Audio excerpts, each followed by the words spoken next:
All right. Once again, welcome. It is day 18. You've finished 3 weeks, 18 readings out of 22. And so uh, thank you for joining with me. And good luck into next week, reading through Monday, Tuesday, Wednesday, and Thursday.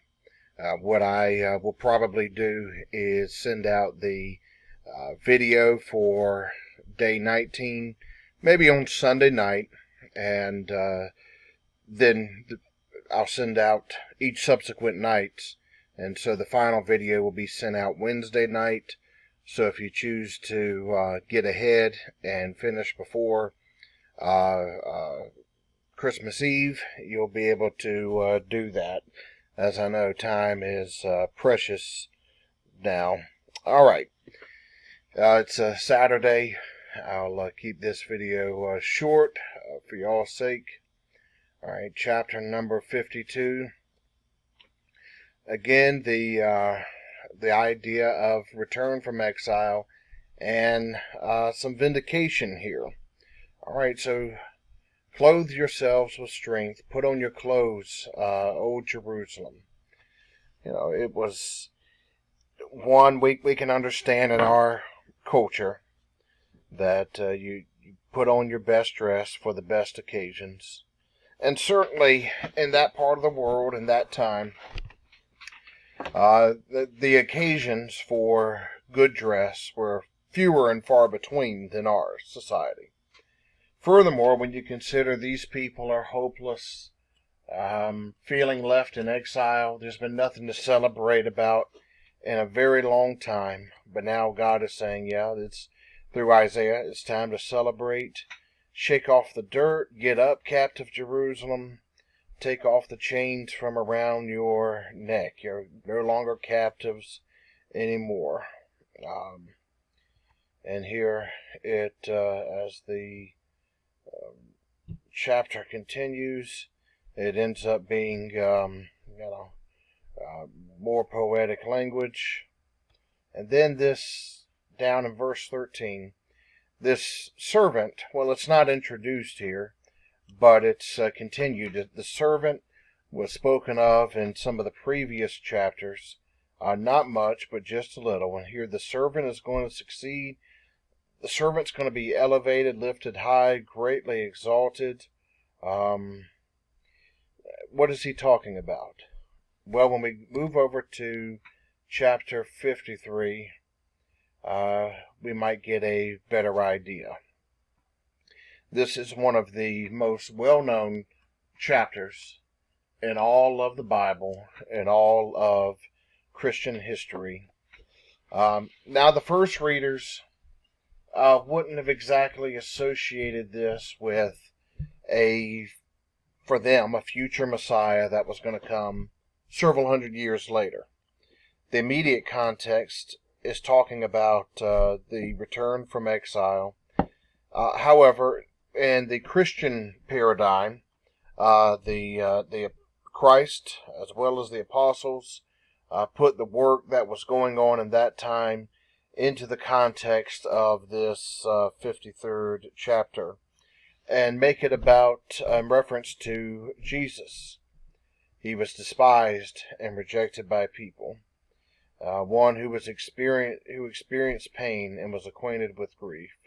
People hid their faces from him. He was despised and considered insignificant. But he lifted up our illnesses. He carried our pain. Even though we thought he was being punished, attacked by God, and afflicted for something he had done. He was wounded because of our rebellious deeds, and crushed because of our sins. Now, if this sounds less familiar to you, then maybe you should go to the King James Version. In fact, here in the Bible Gateway, you can change your versions right up here. There's more versions than you probably care to explore, but the New King James Version is right here. This list is just a portion of the versions that begin with the N. Most of them the new something. Let's see. He was By his wounds we have been healed.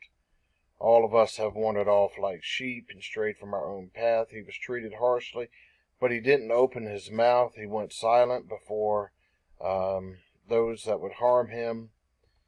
He was led astray after an unjust trial. And so you can probably realize how much in the Christian paradigm these are bright, flashing lights to us.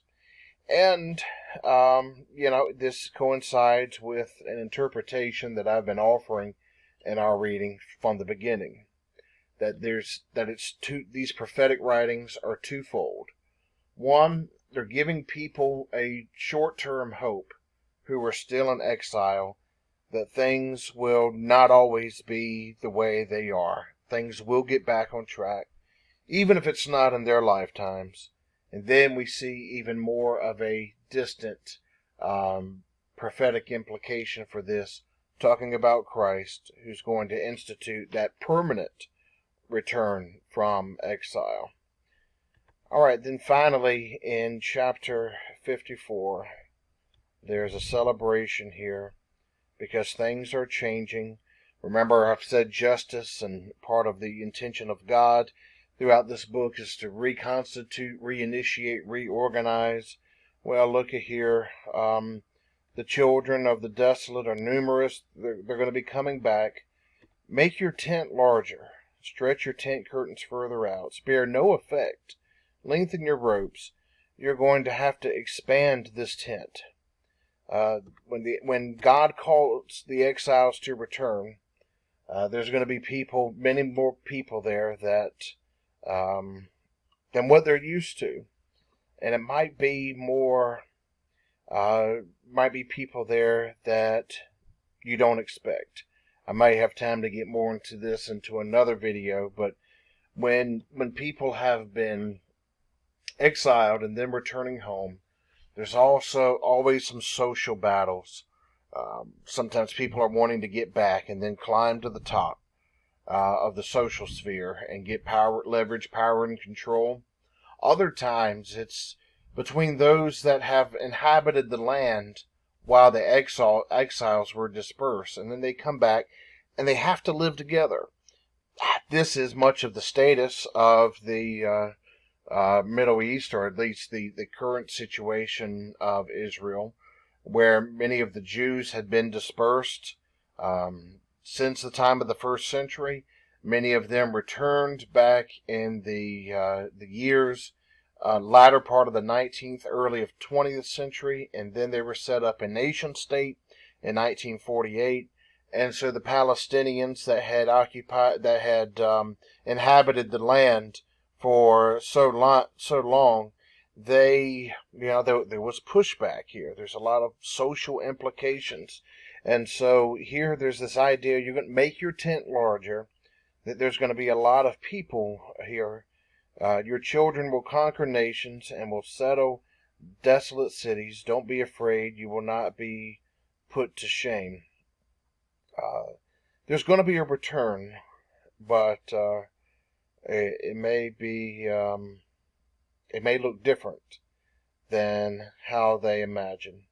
And so, once more, in the Christian paradigm, when Jesus is calling the exiles home, the tents are having to be broadened to accommodate all of these that were those that society would not tolerate. Christ was tolerating them in the new Israel. Your children will follow God. They'll enjoy great prosperity.